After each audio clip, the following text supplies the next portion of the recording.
ஹைதராபாத் மறுபடியும் 300 ரன் அடிக்க ட்ரை பண்ணாங்க. ஆனா அகைன் ஒரு 15-20 ரன் ஷாட்டா அதை ரீச் பண்ண முடியாம போயிருக்கு.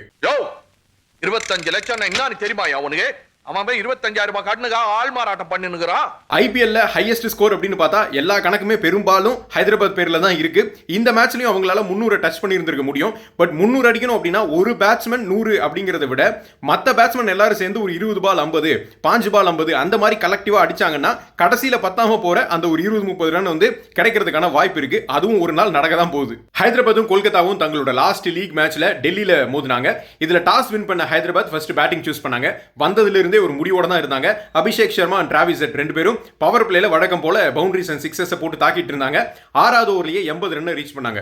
7th ஓவர்ல அபிஷேக் சர்மா அவுட் ஆனாரு. அவர் ஒரு 30 ரன் அடிச்சிருந்தாரு. அதுக்கப்புறம் டிராவிஸ் ஹெட் ஹென்ரிச் கிளாசனோட சேர்ந்து பார்ட்னர்ஷிப் போட்டு விளையாட ஆரம்பிச்சாரு. அடுத்த 6 ஓவர்ல 90 ரன் இவங்க ரெண்டு பேரும் சேர்ந்து அடிச்சது. டிராவிஸ் ஹெட் 76 ரன் அடிச்சு அவுட் ஆனாரு. அதுக்கப்புறம் கடைசி 8 ஓவர்ல ஹைதராபாத் 100 ரன்னுக்கு மேல ஸ்கோர் பண்ணாங்க.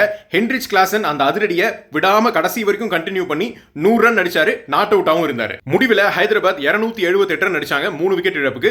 இஷான் கிஷன் கடைசியில ஹென்ரிச் கிளாசனுக்கு கம்பெனி கொடுத்து ஒரு 29 ரன் அடிச்சாரு. அவரோட ஸ்ட்ரைக் ரேட் மட்டும் தான் அந்த 200க்கு போகாம ஒரு 140 கிட்ட இருந்தது. மத்த எல்லாருமே ஆல்மோஸ்ட் 200 ஸ்ட்ரைக் ரேட்ல அடிச்சாங்க.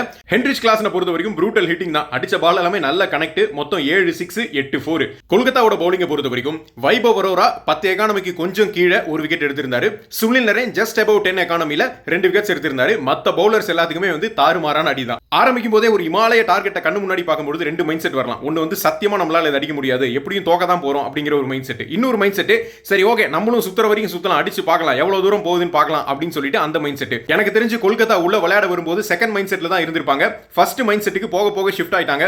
மொத்தமாவே 3 பேட்ஸ்மேன் மட்டும் தான் 30 ரன்னை கடந்தாங்க. மத்த எல்லாருமே ஆல்மோஸ்ட் சிங்கிள் டிஜிட் இல்ல 15 20 இந்த ரேஞ்சில இருந்தாங்க. அதனால டார்கெட் எங்கேயோ இருக்கு, நம்ம எங்கேயோ பெர்ஃபார்ம் பண்ணிட்டு இருக்கோம் அப்படிங்கிற மாதிரி ஒரு மிஸ் மேட்சா தான் இருந்தது. ஹைதராபாத் 110 ரன் வித்தியாசத்தில் வின் பண்ணாங்க. இதுக்கு முன்னாடியும் இந்த மாதிரி ஹை ஸ்கோரிங் ஹைதராபாத் போஸ்ட் பண்ணியிருந்தாலுமே அந்த மேட்ச்ல எல்லாம் ஒரு 45 ரன் 30 ரன் அந்த ரேஞ்சில தான் இவங்க வின் பண்ணிருந்தாங்க. ஹைதராபாத்தோட பவுலிங்கை பொறுத்த வரைக்கும் Ishan Malinga 3 wicket, Unadkat 3 wicket, Harsh Dubey 3 wicket. So இவங்களே வந்து 9 விக்கெட் டோட்டலா எடுத்துட்டாங்க. கடைசியில கொல்கத்தா 19th ஓவர்ல 168 ரன்னுக்கு ஆல் அவுட் ஆனாங்க.